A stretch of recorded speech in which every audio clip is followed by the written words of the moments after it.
Hello, welcome, Cabbage here. So here's a video I always knew I was going to make because the ideas here apply to many or most constantly updated mobile games. But I saw something last week after the announcement of Oberon in JP that made me think now was a good enough time to talk about it. This will be another radio show, so no real graphics or images on screen. Except for the very end of the video, I will put one graphic, and it's very important. I hope you check it out. You can even skip there if you like. I shared this in a community post, but with the announcement of Oberon and JP, I saw on Twitter one top PvP user say this: with the arrival of a strong Earth purist attacker, the doors will be blown off on non-arena PvP, and winning will depend on lucky matchups. For some reason, people interpreted this statement as concerned or negative about this development, but that was not the poster's feeling, and that is not my feeling. It's quite the opposite actually in my case.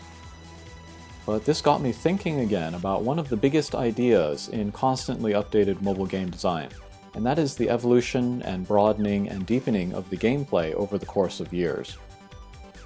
Just to reintroduce my credentials, I've watched the Japanese mobile game industry for nearly 10 years now.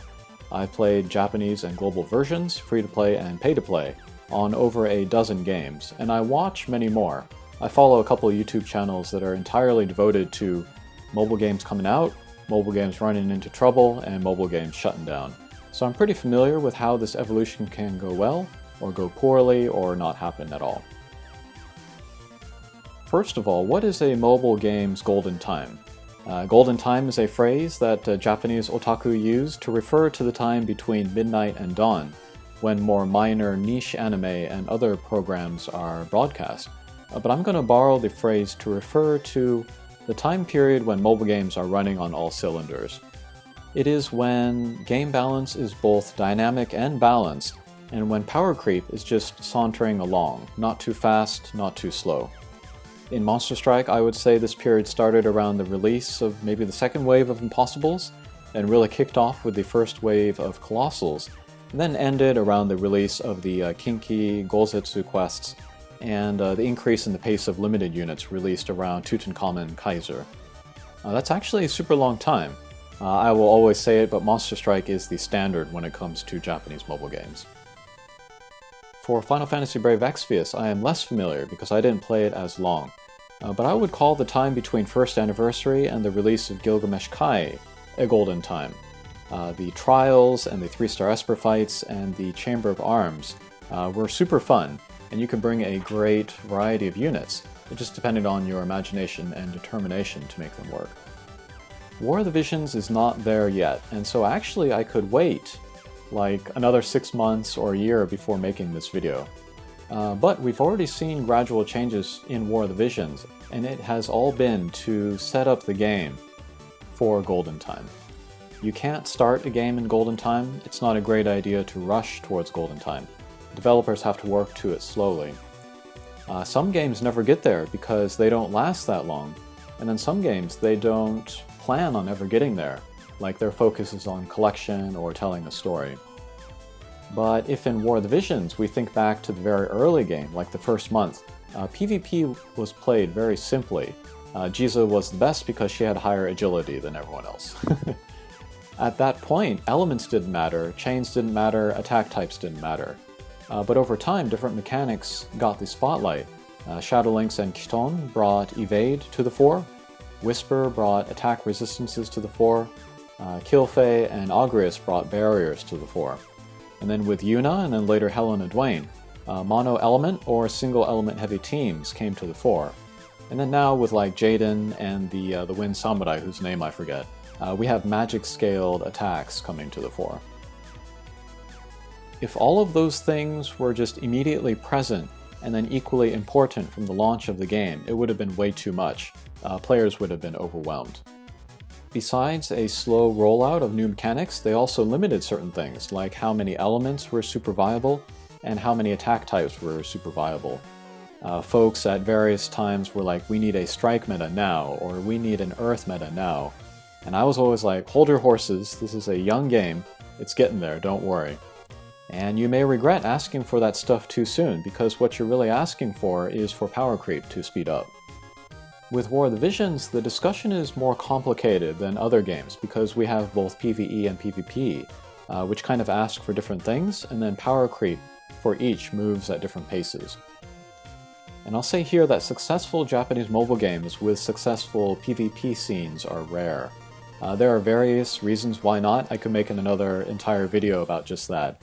But for here, I'll just say that War of the Visions is threading the needle, and it's pretty impressive to see.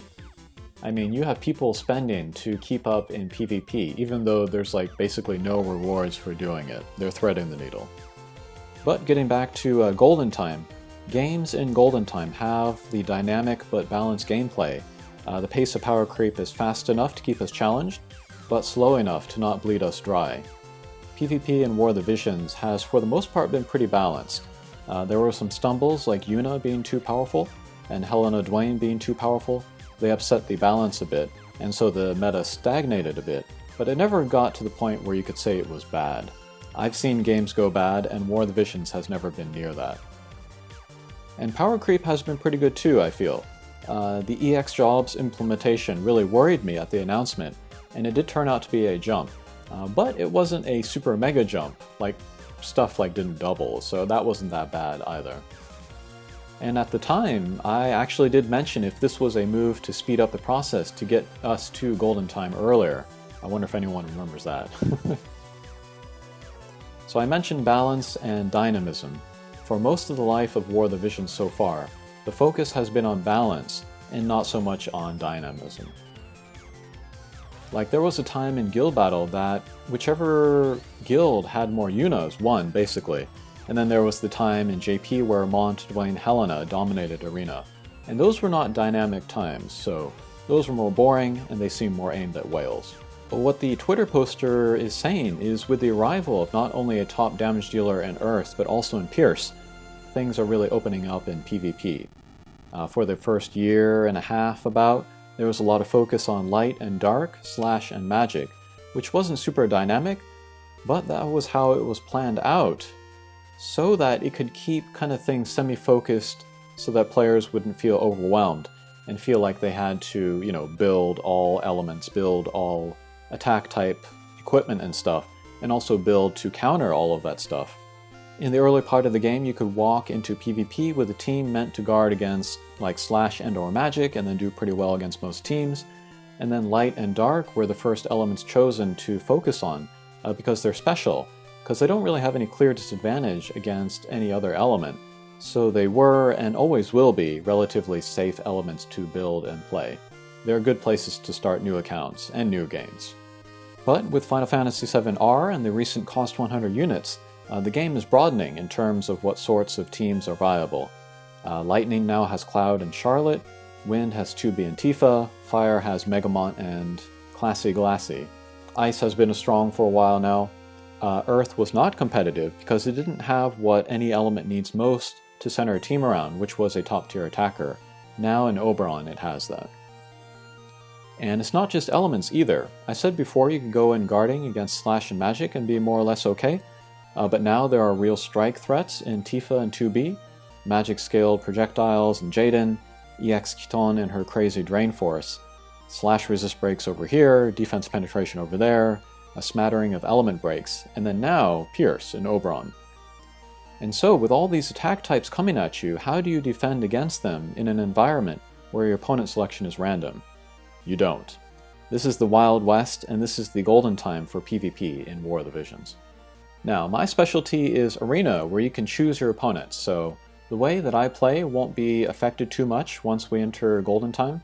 I made a video about role archetypes that nobody watched, and I asked Mysidia and Auron J for their feedback on class matches and guild battles, but they never responded, so again I will put it to them. How would they build their teams if all elements and attack types were a real threat? Would they focus on just one thing and hope for a lucky matchup, or would they try to build an all-around team with as few weaknesses as possible? Anyway, I always welcome the Golden Time for any game, but seeing how it will play out in War of the Visions PvP scene is going to be very interesting.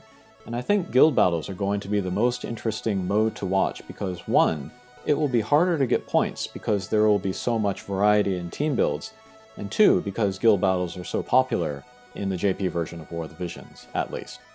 I wish there was a way to watch other users' guild battles, since my own guild in JP pretty much doesn't do anything. One last thing, and I might have talked about this before, but even after every element and attack type has enough units to make a top-tier team, it doesn't end there. Like, Lightning has a strong team in Cloud, Charlotte, and Federica, but that is not the only strong Lightning team that is ever going to appear in this game. And so in fact, Golden Time has phases, and we're not even in the beginning phase yet. As we go another year or two, there will be multiple viable teams per element, per attack type.